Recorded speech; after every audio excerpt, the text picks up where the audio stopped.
Hello and welcome to the Hoop Troop podcast. I am Matt O'Connor, and joining me as he does on all of our shows is my cousin Luke Drobner. What's up, guys?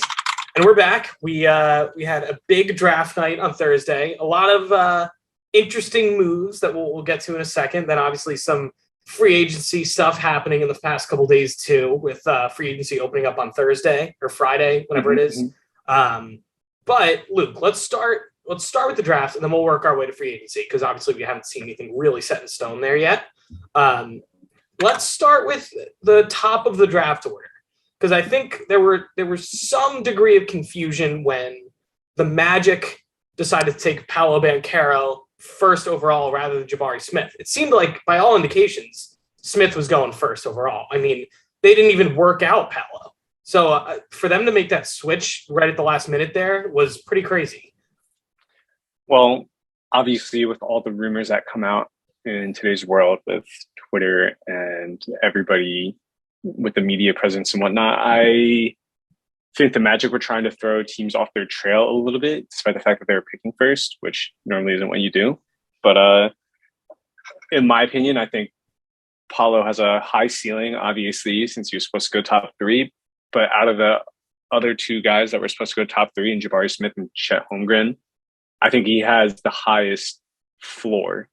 Definitely.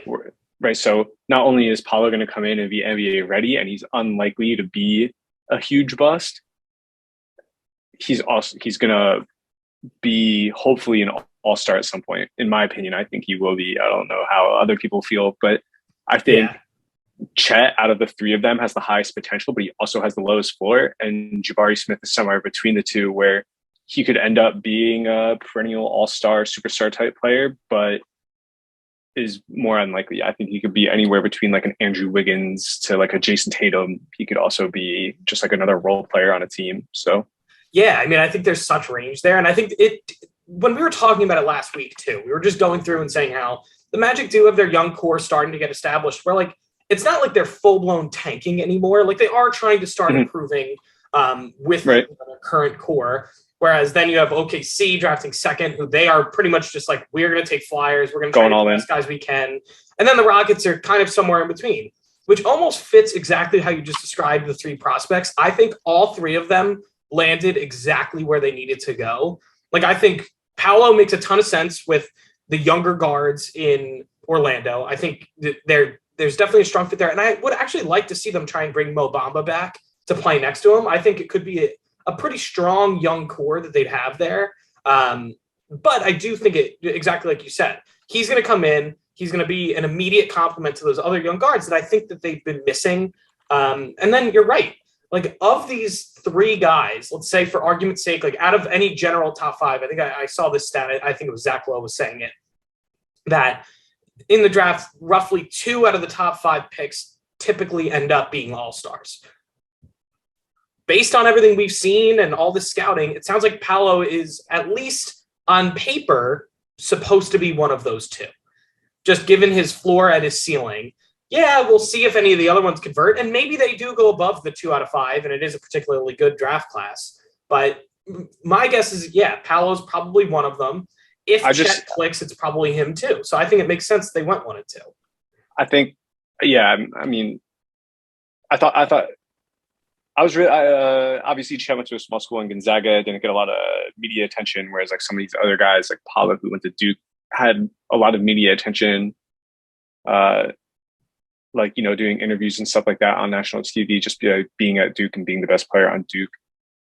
I thought what impressed me the most about Chet Holmgren was when he was talking with the ESPN people after he got drafted. He was on the stage with Malik Andrews and Kendrick Perkins, and I don't remember the third person, another guy.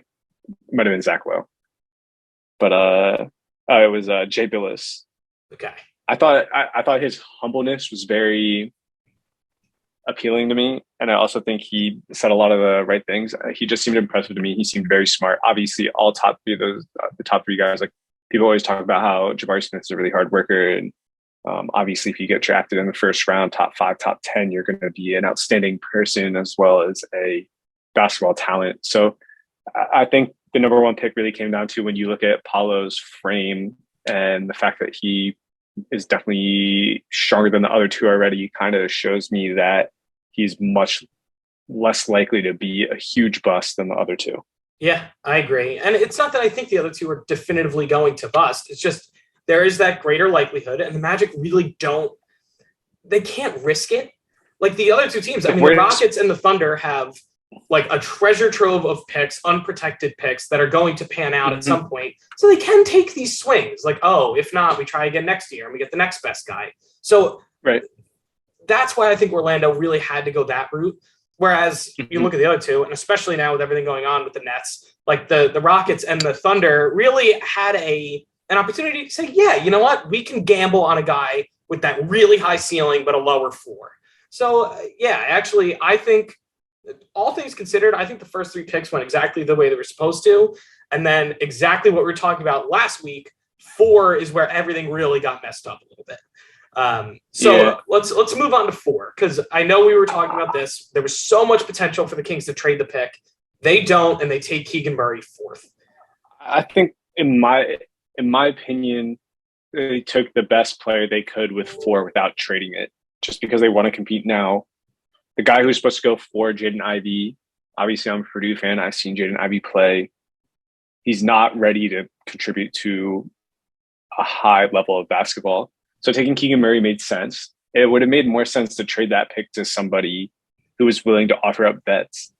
So am I surprised a little bit that the Kings picked it 4? Yeah. Am I surprised by their pick? No, not at all. I think Keegan Murray was the pick they were going to pick. So I think the surprising thing is that they kept it and that they didn't trade it, because I think we all agree Jaden Ivey was probably the consensus number 4 prospect in this draft. But that was based off potential. The person Jaden Ivey could be is much higher than is going to be something better than Keegan Murray is. You kind of know who Keegan Murray is. Right. You're not going to see a huge amount of development, whereas Jaden Ivey's like this insane athlete who has a lot to learn. So it made sense for the Kings to pick Keegan Murray. And it was a pick based on fit, because even let's say for argument's sake, like it wasn't like this. He was going to be this big project. I'm saying Jaden Ivey. Like let's say he was ready to come in day one, which I do think he will contribute to the Pistons day one. But I do think that they have De'Aaron Fox in there, and that's just a total clash with Jaden Ivey. Like it wouldn't have worked just from a structure standpoint and like an organizational structure. And so agreed. I do think, though, they probably would have benefited, and we obviously haven't seen, reports of what any of the offers actually were for that 4th pick. I think it would have been smarter for them not to take Keegan Murray, to try and trade back, and you still could have gotten another young, like solid pick, and then somewhere in like the 5 to 10 range, if that's where you moved back. And obviously the Knicks were rumored at 11 too, so I'll throw 11 in, but. Like, is Keegan Murray definitively going to be that much better than any of these other guys? Like, is he going to be that much better than a Shaedon Sharpe? Is he going to be that much? And so I don't know, but they did pick their guy, and good on them for that, I guess. But I do think it would have been smarter for the organization to pick up some assets, move back, build your roster around Sabonis and Fox like you were planning to do, rather than just take, like, I don't think, does a rookie move the needle in their win now plans? And I'll air quote that. Like, no, I don't think he does. I think Kings probably could have moved back into the late lottery. Another guy that was probably high on their list if they wanted to try and bring in somebody who is ready to contribute now was Ochai Agbaji from Kansas. Yeah. When the Knicks were picking at 11 before they had traded the pick, I was like, I just feel that's the best pick. He's a good shooter. He's a little older than some of these other guys. He knows how to play basketball at a high level. Obviously, they just won the national championship. Pro style coach, things like that. So you move back to like 10, 11, 12, 13, 14. I think that's the guy you want to pick. But like you also said, you can get a little bit more for that 4th pick and move back and still get somebody who can contribute. The difference between Keegan Murray and Agbaji, I think, is just the position. I mean, I don't know. I think so many teams were clamoring for Jaden Ivey that there's no way the offers weren't great. There's a high value. And I think it worked out for the Pistons. Yes, and that's exactly. They are the big winners in the drafts. Their whole draft, especially because they came away with Jalen Duren as well. Yeah, which I think is huge for them because they had Isaiah Stewart at center, who I think he's a little undersized. I think he's only like 6'8", 6'9", which isn't awful. But obviously, like when you think about a starting center or at least one of the centers in your rotation, you want like a big body guy. And Jalen Duren's a lob catcher, so that's going to work well with Jaden Ivey, who they picked at 5. It's going to work well with Cade, who obviously has shown his ability to run a whole offense. So Right. I thought overall the Pistons won this draft in a lot of ways. I think the Pistons they totally nailed it, because you're right. They're similar to how I'm describing Orlando, in that they are like, they're starting to gear up with these younger players. Like, you obviously had Cade in there. You had, oh my God, the guy from Villanova, I keep forgetting his name. Saddiq Bey, Killian Hayes. Right. You have some young talent in there. You're kind of starting to inch your way up. It's not like your goal next season is like, yeah, we want the number 1 pick. Like, that's not what their identity is now. And so to add such explosive talents in the 2 of those guys, and really not give anything up to do so, is pretty significant. I love what the Pistons did. The hottest, the number 1 goal for the Pistons this offseason is not to overpay anybody on those max contracts, because there were rumors of them going after Ayton, but obviously they just drafted Durant, so there's no point in going after Ayton anymore. Now there's rumors of them going after Miles Bridges, who, apparently Charlotte doesn't want to offer him the full max. And I think it would be wrong of the Pistons to offer him that full max, because that's just going to tie you up. Whereas, like, okay, you let Cade develop a little bit, you see what you get out of Ivy. Obviously Durant might end up being something great as well, lottery pick. He was a high prospect out of high school. So just like give it a little time, see what you can get, maybe some vets, I'm sure you can get team-friendly deals, movable vets for $5 to $8 million offers. There's no reason to overreach right now. Try and move slowly, think through these things. What they have in Detroit right now can be very special if they handle it. Interesting. Right. See, I do agree. Like, I know you don't want to like totally hamstring yourself by offering like bigger deals to Ayton or Bridges. But that said, I do think even with Durant, I still think bringing in Ayton isn't necessarily a bad deal.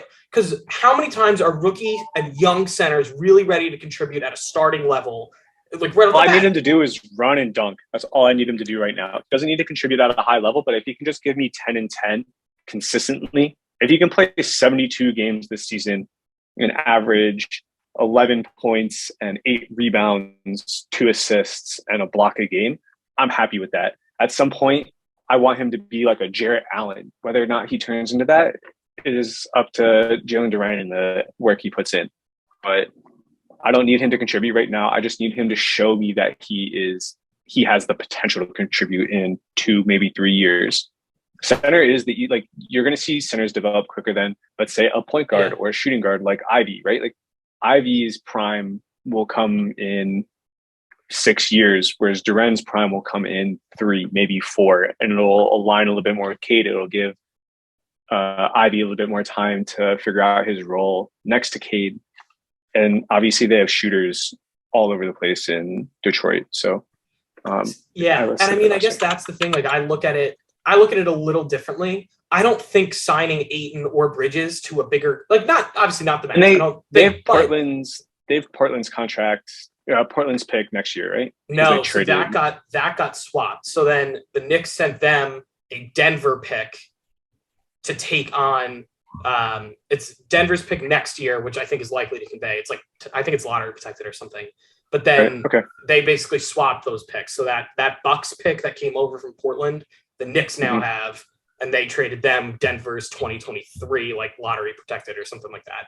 I mean, just looking at the Detroit roster, they have a lot of prospects / guys who are looking to contribute. I know, not a huge name, but Jamorko Pickett, I've seen stuff on him. He's like a catch and shoot forward. They have a couple of vets. Saban Lee is also another guy who I've seen. I think Killian Hayes might be done there. They signed Carson Edwards, who is another Purdue player. I kind of know him. I know him and Ivy talked when Ivy was being recruited to Purdue, because Edwards was the leader of that Purdue team. Good shooter, not really a point guard, but I mean, like, you can run him around screens. He's a little bit like Isaiah Thomas. He is undersized. He's only 5'10", 5'11". They have Marvin Bagley too, which I think could be really interesting. Obviously, kind of pushed down in the depth chart in Sacramento. He's been given a little bit more of a chance here in Detroit, but I don't think what he showed in Detroit was necessarily amazing, which is fine because when you really think about it, 100% an improvement. And I think that just had to do with play time. Let's see where he goes. because I'm not so sure if he shoots the ball well. And if they're going to have guys like Durant on the roster, it might also turn into a situation where Bagley gets pushed down into the depth chart again. Yeah. No, but I do. I think the Pistons are absolutely in a good spot. Want to move down the draft a little bit. And so I don't have much to say. I feel like 6 through 9, honestly, 6 through 10, 6 through 11, I really like how everything else unfolded, to be honest, other than the Kings. I think every pick makes sense. I think Benedict Mathurin to the Pacers, you're just getting younger. He's a very versatile wing. You have Halliburton, and it's like you're just shifting your timeline. I really like it. I think it's a good fit. I want to see what they do with Turner. I want to see what they do with Brogdon, because if they can turn those guys into future picks or other young players right now, that'd be great. I don't think it's bad to have either one of those guys on the team just because they play defense, they shoot threes. I know Brogdon's a pretty solid passer, so I think they just went best available with Ben Mathurin, which I don't mind. 7 with Portland, I kind of was throwing through a little bit of curveball here. It's another one of those high upside plays that they're hoping that he's going to come. I mean, he was the number 1 recruit out of high school. So I think the goal is... He was the number 1 recruit on ESPN. So I understand that he was the number 1 recruit and he played national basketball for Canada, but didn't play in college. So basically he's going from like a high school level game and like Kentucky practices straight into the NBA, which is a whole different animal. So if you're trying to compete now with Dame, why are you picking Shaedon Sharpe at 7, where like the next pick, Pelicans taking Dyson Daniels. Dyson Daniels played in the G League. He's a proven defender. Shown the ability to throw good passes, right? Might have been, I understand the thought process behind picking Shaedon Sharpe because you don't really know what you're going to get. He could end up being really good. I might eat my words and he might contribute this year. But I think I've repeatedly said this. I'm not big on him just because he opted not to play. Yeah. And that kind of shows me, it shows me a little bit of his unwillingness to commit to Kentucky, despite the fact that he went there to go play basketball. And I don't like him at 7, especially because I'm trying to make Dame happy, which I don't know. 9 with Jeremy Shohan, I think is just potential. Johnny Davis, I'm not so sure he's going to be good, but I think it's a good fit. I think he got drafted into a good spot. Like he's not going to start. Maybe. He's not going to start day 1. He's going to come in, and it sounds like Beal is going to sign that big contract there. So you're still going to have guys you can learn from and develop. Like I actually think because he probably wasn't meant to be a day 1 starter anywhere. Whereas if he got drafted pretty much anywhere earlier than 10, there's a good chance he would have had to be. So that's why I think it's actually a good landing spot for him because he's pretty good offensively, but there's stuff he needs to work on. He's definitely a scorer, and he had like 35 points against Purdue when we played him, and it was really frustrating. But there was also games when he played really poorly. I know for a little while early in the season, he was in the conversation for Player of the Year, NCAA Player of the Year. Right. But as the season went on, his consistency fell, and he fell out of that conversation. And I think a lot of that had to do with overuse and teams also changing their scheme to just say, okay, this guy's going to score. We have to stop him. Yeah. So and that's why I think it's a perfect interesting fit. I mean, now you're not going to ask him to do that. You can like slowly work up his efficiency and then eventually turn the keys over whenever it's time. Whenever they finally recognize, all right, the Beal experiment is over. He's gone. Then you turn everything over to these younger guys that you've collected now. And so I like it. It's, obviously, the Wizards are in no man's land right now because they're like, we're trying to win, but we're not. So I just think for Johnny Davis specifically, I think he landed in a very good spot because you take a little time, you develop a little bit, and then when they do finally give up on Bradley Beal, he'll be ready to kind of start in his absence. That's kind of how I look at it. But then we get the Thunder back-to-back 11 and 12 with Ousmane Dieng and Jalen Williams. I actually think Williams before. So I was watching stuff after the fact because they drafted 2 Jalen Williams. They drafted at 12 they drafted the one out of Santa Clara, and then at 34 they took the one out of Arkansas. So but the reason I like all of these picks for the Thunder, and I'm including obviously Chet in there as well, is they took a lot of high upside guys that are like super athletic big guys. So like Ousmane Dieng, 6'9", 185, out of New Zealand. Like, just it's an upside potential type play. Jalen Williams he's like 6'6", 209, stronger, more physical, but super athletic wing. And then obviously you go into Jalen Williams out of Arkansas, 6'10", 237, just big body. Like, they really are.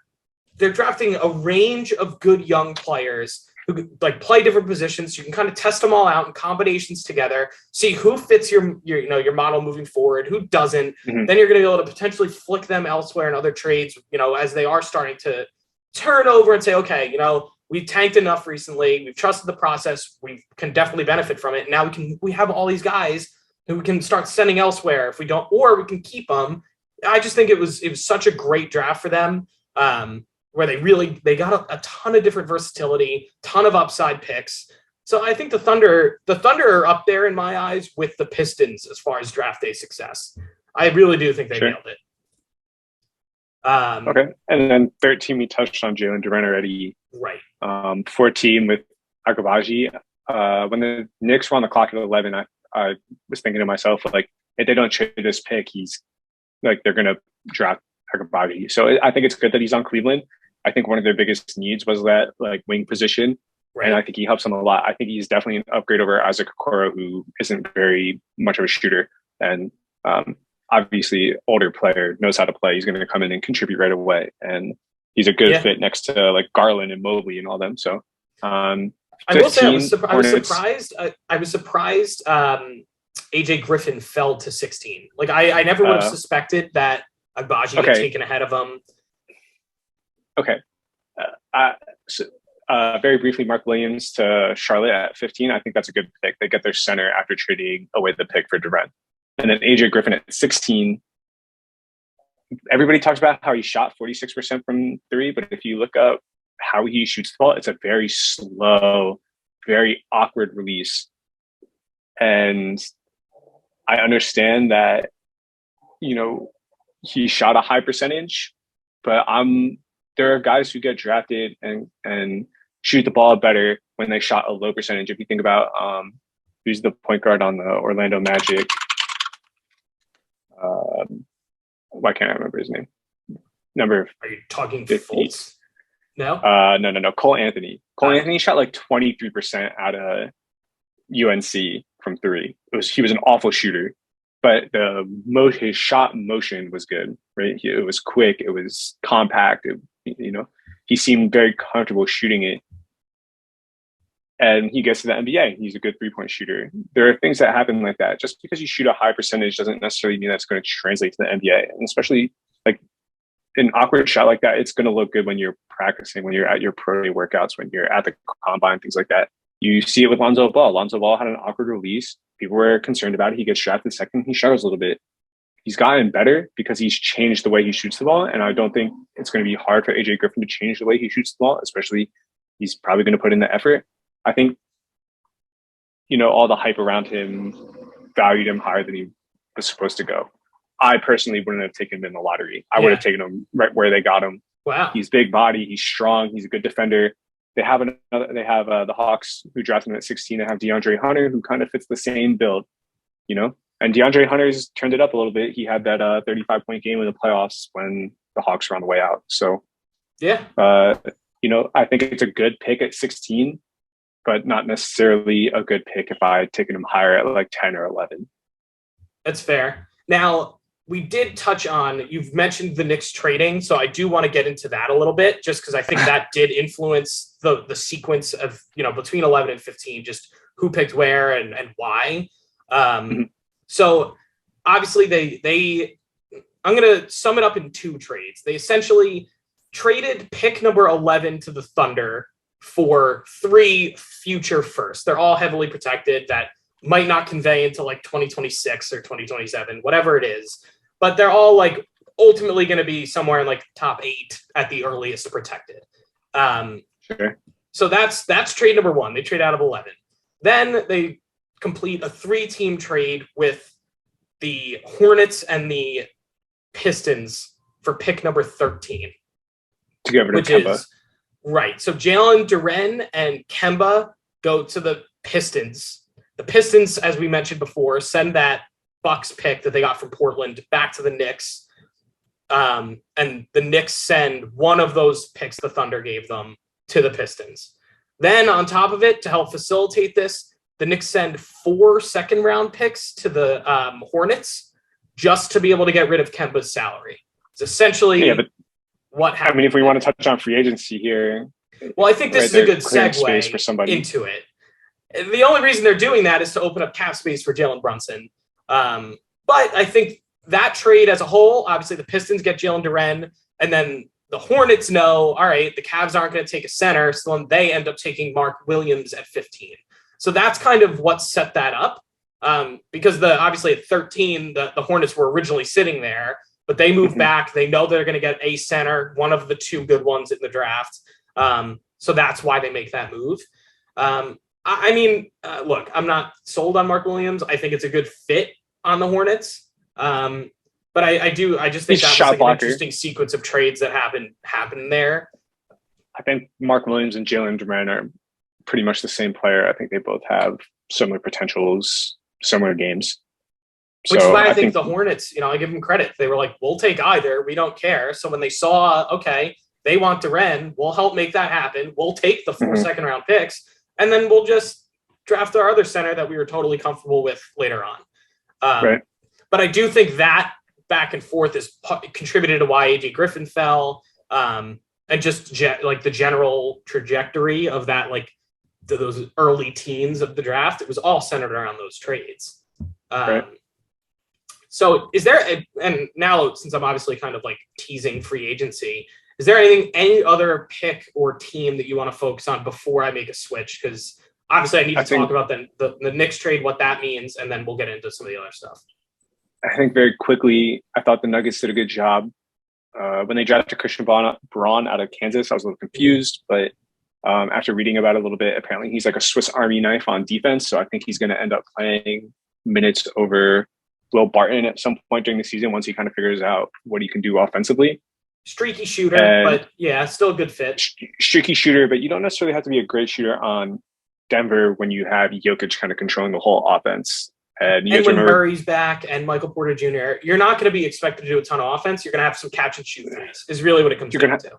Right, and cuts and playing defense. So I think he just fits well. Marshawn Beauchamp, I've always been a big fan of him. I feel like I talk about him a lot. Going to the Bucks, I think could be really great.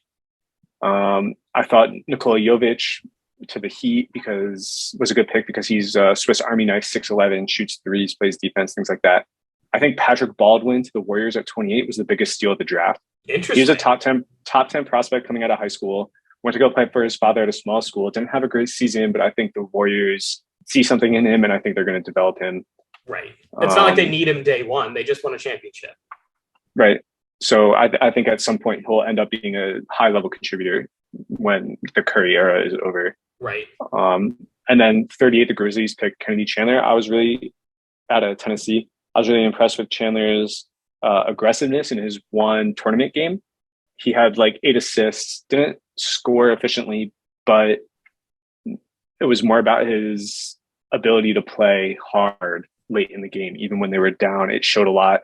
And I think that fits well with what the Grizzlies are trying to build in Memphis with a culture of, just heart. He doesn't give up on plays. He fights to the end, things like that. So I was very happy with that pick. And after that, I feel like a lot of these guys were just kind of high potential. Trevor Keels at 42 to the Knicks, I think is another one that kind of a little bit of a steal. It's kind of like those. Has a lot to work on, but came in, expected a little more, had a less than stellar year, but I think Keels is the type where and I think you could say that about a lot of these guys who go in the early-ish second round. If they decided to go back to college, develop for one more year, they would be a first. They would be first rounders for sure. Maybe even have potential to get up to the lottery, depending on how they were originally mocked, coming out of high school, that sort of thing. If they could get back to that form, so that's why I think you see a lot of teams taking those. You take those flyers on guys because you're like, screw it, let's just get them into our system. We start trying to develop them, and maybe they do make that jump. So I like those types of picks, and you obviously mentioned it. I liked Kennedy Chandler to the Grizzlies. I did also, and I know he kind of slipped more than I think a lot of people thought, but I like Ty Washington to the Rockets as well. Again, I'm not impressed by Ty. Neither am I, but I think he was originally going to go lottery, and then he totally fell to the end of the first round. Like, I think that is worth a shot on a young Rockets team. Like, it's not like he's going into he's got like a 7'1" wingspan or something like that, something crazy. He's only 6'3", 6'4", so right. But you're going to stick him, next to Jabari Smith and Jalen Green and just like a bunch of other young guys. Why not take a shot? Why not take a shot? That's how I look at it. Like, I think those types of picks I like. I think he slipped a lot in the season, slipped a lot on the boards. And the reason why I don't like him so much is I think he ended up battling injuries and just having some type of inconsistency issues at Kentucky. Yes. Not because of the way he played on the floor, but because of the situation he was in, fighting injuries and the way they used him and whatnot. So, yeah. It'll be interesting to see. I'm excited for Summer League. I think that starts after the 4th of July, the week after. So it'll be fun to start seeing some more of these prospects coming in and like really, getting into an NBA system. And I know it's Summer League. It doesn't count for anything. Kevin Knox looked like an all-star there, but it's still a good indicator of which of these prospects actually have it and which ones don't. Yeah. I mean, Chet and Poku in Summer League. I know. Let's go. I can't wait. It's gonna be crazy. It's gonna be like Tim Duncan and David Robinson. The Twin Towers down there. Oh my God, the Slim Towers is really the Slim Towers. I like that. Okay. But all right, so let's get into. I want to pivot and get into free agency. The big thing, and now I was originally going to start with the Knicks. I don't want to do that anymore. I want to start with the Nets because I think that is far and away the biggest thing happening right now. It is deteriorating. Just today, Kyrie got permission from the Nets to try and find sign and trade options. It sounds like the Nets said to him was super intelligent. They were like, "Go ahead, see what your value is. Right, see what you can find." Right, and no one is interested except for the Lakers, and the Nets don't want any of the packages the Lakers are offering. So Kyrie's either, and this is by Wednesday, like I think it's noon Wednesday or something like that. He has to decide whether or not he's opting into that $36 million, or he's opting out and ultimately going to go take $6 million from the Lakers. It sounds like there's a chance that if he doesn't get a sign and trade somewhere, he's going to opt out, which is insane to me. I mean, you kind of see some of these players making that decision, which he did last year by not getting vaccinated. Right, he lost almost $20 million. Takes the pay cuts, and it's because these guys are making so much money off the court than they are on the court. Although it doesn't matter if he's making 36. He's about to lose his Nike shoe deal. Like, he is forfeiting a ton of money. He's got a fashion line. How much? He's already worth $250 million. Right. I'm sure he's making money off investments. There's no chance that Kyrie Irving is making less than $40 million next year, whether he's making 36 on the court or six on it, right? Like, yeah, but that's the thing. $30 million, Luke. I know to us, like, that is crazy money. And he already has generational wealth from his contract so far. But like, right. $30 million. How do you just walk away from that? Like, I don't care who you are. That is so much money. And so you see John Wall do it, but I think John Wall has even less value than Kyrie Irving. Like, Kyrie Irving, he's not walking away from it. He's earned all of his gross contract, and they're going to buy him out now. Maybe he takes a little less than that full 50 or whatever that he's supposed to get paid, but he's still making most of that money. And then, sure, whatever he gets bought out for, he goes and signs and makes it up somewhere else. Like, Kyrie walking is crazy to me. And I think the other big thing that I almost want to talk about more than Kyrie, because he's going to do what he's going to do, and it sounds like the only other place he's going to go is the Lakers, which fine. Kevin Durant, though, it sounds like the Nets are prepared for him to leave too and demand a trade, which, well obviously, oh my God. KD wants to be on a team that's going to be in the finals next year, and if the Nets don't have Harden or Kyrie, why be on the Nets? Who are you going to run with?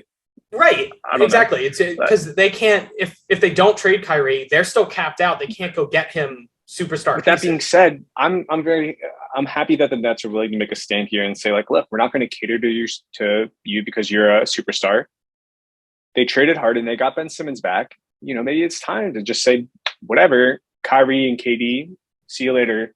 Right, we're going to go figure it out with Ben Simmons, who, if Philadelphia had really wanted to develop Ben Simmons, I think Ben Simmons could end up being the best player, the second best player on a championship team with the right role and with the right pieces around him. Fair.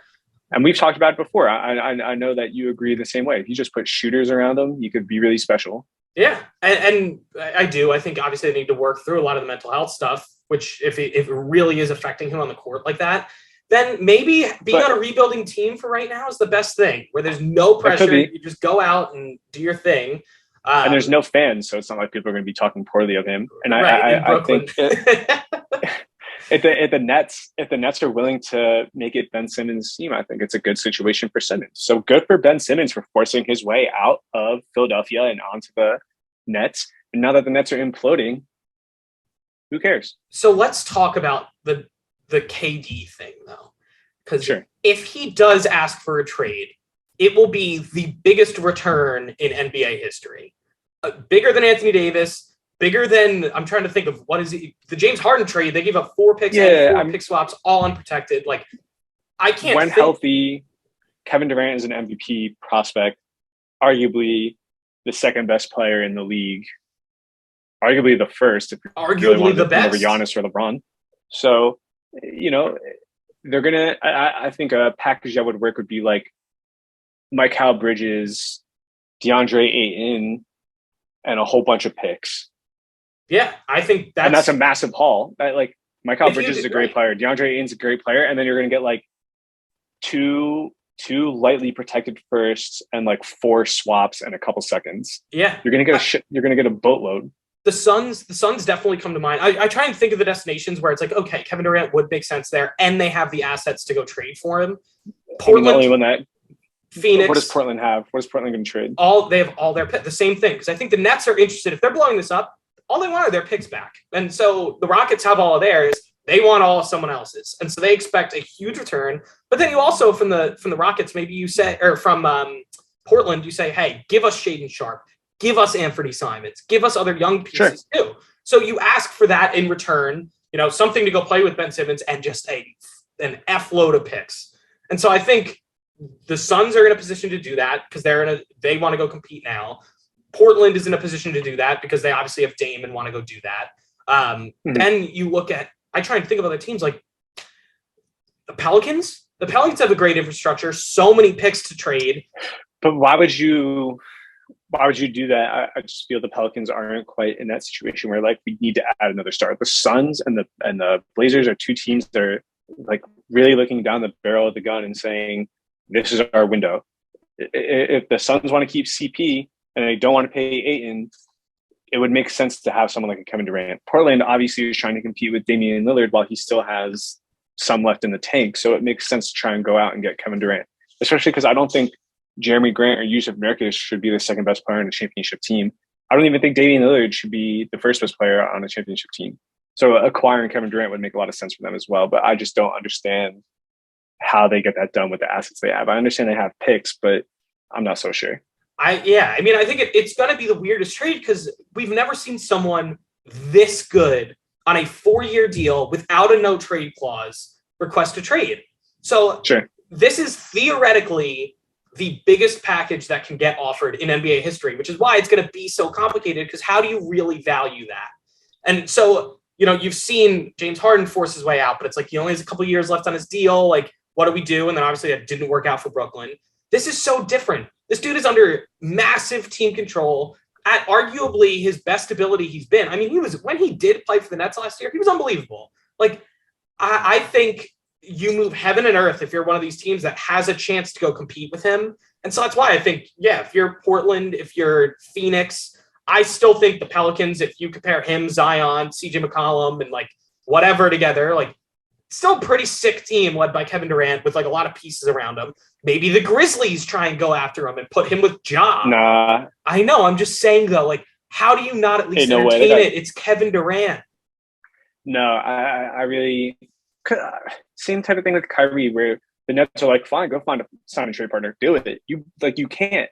It's the same thing. Not every team wants Kevin Durant, and I understand that he's a great player and on the court, I'd really want him, and I don't think he's so much as an off-court issue as Kyrie is. But like if I'm the Grizzlies and I'm trying to build a culture around Ja Morant and some of these other young guys with this grit and hustle and determination and heart, I do not want Kevin Durant in my locker room at all. He's going to ruin that. I trade for Kevin Durant. I mess my my trajectory up, and I change the culture in my locker room, and I don't want that. I think we So just saw that happen with the Brooklyn Nets. Is exactly what happened when they signed 100%. Right. So if I'm the Memphis Grizzlies, I'm looking at history and I'm saying I see this young Nets team. They bring in Kyrie, they bring in Kevin Durant in free agency. Right. So they didn't even have to give up any. I guess they signed and trade Kevin Durant, but I just don't. What about like I the don't Miami want to ruin Heat? my cultures. The Heat, 100%. I'm a a buying selling team looking to win a championship. I could see Heat. I could see Phoenix. I could see Portland.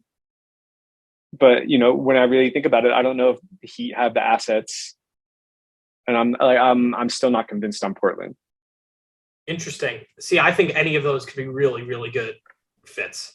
What about a team like, I don't know, I'm trying to think of teams that just have all of their assets right now, like the Hawks, and you go put him and Trae Young together. I know there's rumors that another free agency rumor is that DeJounte Murray is going to get traded to the Hawks, but do you not revisit that and say, hey, let's go try and get Kevin Durant in here? We just made these 100%. conference finals 2 years ago. And I'm not saying John that's Collins like the has dream contract fit. to salary match. I think that Right. you move John Collins for Kevin Durant, and obviously John Collins is the player you move, but obviously there's a lot of other picks and whatnot behind the scenes, and some role players will probably get swapped and things like that. My roommate just sent me a tweet. Some random guy said, "At Mikal Bridges, I'm gonna miss you in Phoenix." And Mikal Bridges quote tweet eyes, like the looking like, oh, interesting. So now everybody's commenting on the Mikal Bridges quote tweet with him in different jerseys. Yeah. I mean, because it's just one of those things where I'm sorry, you're just going to have to be the sacrifice for the greater cause in Phoenix. But how do that trio of Chris Paul, Devin Booker, and Kevin Durant? Oh my God. I mean, I think it would be really great. I think Chris Paul is not going to score more than 12 points a game. But that's okay because he's going to average 20 assists. Right, exactly. Passing to those two guys, are you kidding me? And it does, as much as it would kind of hurt the Suns' future if they trade all of those picks for the next 8 years or whatever it is. It doesn't matter because you're going to have Kevin Durant and Devin Booker for at least the next 4.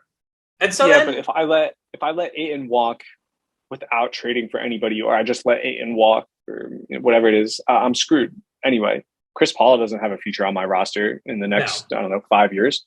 So why not go all in right now? I'm at a critical juncture. You saw it with the Toronto Raptors when they traded DeRozan. Right. Trade Ayton. If you don't want to pay Ayton, trade him. At least get something back for him. And if you had to give up other guys, if you had to give up Michael, if you had to give up Cam Johnson, you had to give up your picks, it's not like those things mattered anyway because you kind of sacrificed your future when you didn't bring back Ayton. I think, I mean, I think letting any player, let alone a player that is coveted by other teams, walk for nothing. I feel like it's an organizational failure if you hit that point. And especially if you have his rights, you have a ridiculous amount of rights to him because he's a restricted free agent. You have his bird rights, right? You gotta do something with it if you're not going to re-sign him for the max. Exactly. So, and he's worth the max. Right? He's proven that he's worth his max. Yeah, I mean, I think so, or at least close to it. Even if it's not right there, it is. It's just tough, though. And I agree with the ownership a little bit, where because I mean, obviously he's projected to be one of the better centers in the league at some point in his career, and he's worth the max. You see the Jazz give Rudy Gobert. It doesn't make the case easy for the Suns here, but it is really hard for centers. It's not a valuable position, right? You see guys like Jarrett Allen, who's a very quality center, go for a deal less than he's worth. You see the same thing with Capella. He wanted a bigger deal from the Rockets. He didn't get it because centers just aren't that valuable, especially when you had an MVP candidate like James Harden on the roster. So. So it's going to be an interesting next couple days because we're about to see these packages come to light. Because it sounds like if Kyrie is really serious, his decision is going to be made in the next 2 days. And then it sounds like everyone's just going to start throwing the farm for Kevin Durant. So let's pivot because obviously I don't even want to speculate until that's official. Sure. So let's pivot to a couple other free agency things. Sounds like the Knicks made all that cap space and are trying to make more to be able to sign Jalen Brunson to a 4-year, $110 million contract. That is crazy high to me. Today I sent Randall to Brooklyn, Brunson to New York, Irving to Dallas. If they could make that work, I think that would be so huge because I think if you can swap Randall's salary for the big Brunson salary, I think that works really well. I think Brunson on Randall's salary makes more sense than Randall on his salary. I mean, it's just hard to do that in a 3-team trade. But maybe I'm wrong. Like I can't imagine that moving around like that. I think Kyrie would be really great on Dallas because he does the same exact things that Brunson was doing. Maybe not as good as a defender, but he's just that scorer. He's obviously a better scorer than Brunson. So if Luka needs a break, he'd be like, "Hey, here you go, Kyrie." Right. I also think it's funny that Kyrie rumored back to the Lakers. Kyrie, he should have never left Cleveland.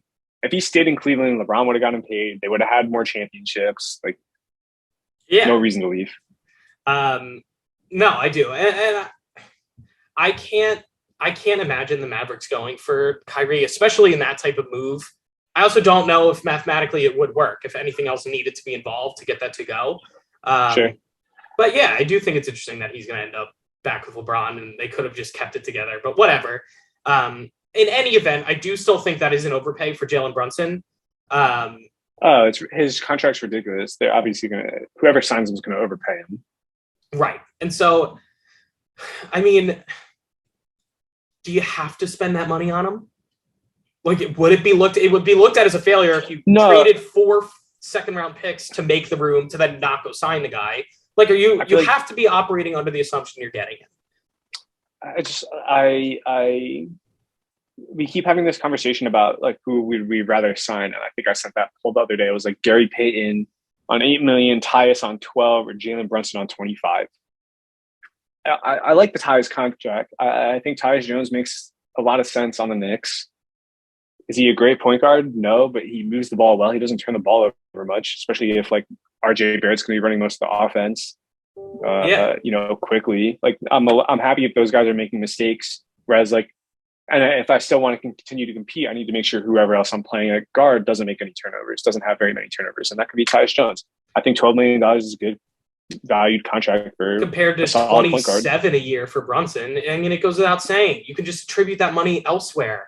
Like, it's such an overpay for Brunson. Even Fred VanVleet, who became an all-star, makes less money than that. Like, it just doesn't. And the Knicks weren't even willing to offer that. Now, suddenly, just because Jalen Brunson's dad is an assistant coach, they're willing to give all this money. I don't like it. I don't like it one bit. I feel that the Knicks are going to end up overpaying Brunson because I think outside the Mavericks, the Knicks are probably the team with the most interest. Yeah, I think Brunson's going to get a lot of offers. I think New York's is going to be the richest. When they hired Brunson's dad as the coach, I figured it would be more of like capital where like, okay, instead of offering him 26, we can offer him 18 because his dad is here and he wants to be here with his dad, Instead, it was like we hired his dad so we could offer him the most money. I don't really get that. I don't get it at all. But that's why it looks so bad. The optics about this are just terrible. I think we're forcing it. I think kind of the same situation with Fournier where I feel like we overpaid him a lot too, because he obviously what he was doing in Orlando was good. But was that contract worth it? And you saw him on Celtics where he was kind of inconsistent playing on a good team. Right. So I feel that was an overstretch. I understand he's a good shooter, but I don't know. He's like 18 million. I don't know if it's really worth that. Right. No, it's like Tim Hardaway Jr. too. Like neither of those guys are worth that much. I could see him on like a 10 to 12, but I even think Fournier played to that level last season. It's just that Randall regressed so much that you couldn't even notice it. Like I actually do. Like he broke the Knicks single season record for 3-pointers made. Like it wasn't a bad contract. Obviously, you'd prefer for it to even just be like $3 to $4 million lower per year. But I mean, it's fine. I don't think that's like the worst contract. The biggest one. Yeah. So look, I do have to get off here quickly. I do want to do a quick hitter of that rumored DeJounte Murray to the Hawks. It sounds like they give up Gallinari and multiple firsts to get him. I think that's good. I don't think they should give up Collins. I don't know if you agree. No, I don't either. And I also don't know why the Spurs would necessarily want it. I think they just looking to the future, expiring contracts. Yeah, exactly. I think the Spurs are trying to be really bad. Yeah, me too. They want Victor. But the Hawks, though, does adding DeJounte Murray next to Trae Young, I like the fit. Does that really tip the needle?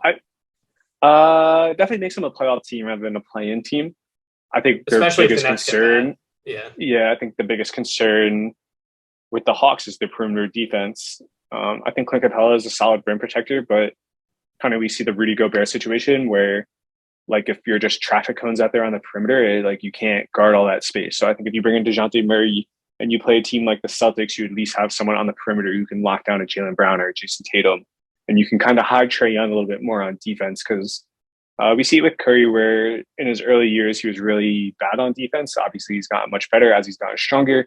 You just have to wait for Trae Young to get there. So adding a perimeter defender, kind of giving up some of your first isn't that big of a deal, especially because a lot of your wings are young, and I'm very comfortable with that trade. Yeah. I think if I have Collins and Gallinari, it's too much at power forward. So yeah, definitely true.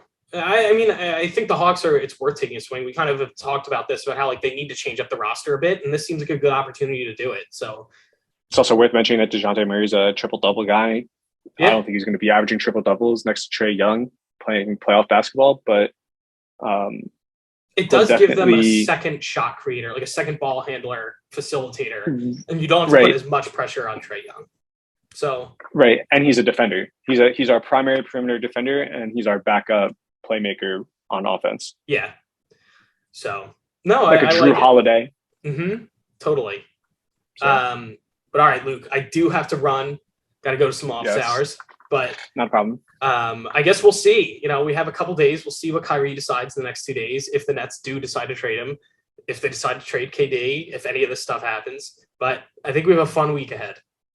Yeah, we do. And it'll be exciting to come back next week and talk about everything that's happened. So hell yeah. All right. So for those who made it this far, thank you for tuning in and join us next time.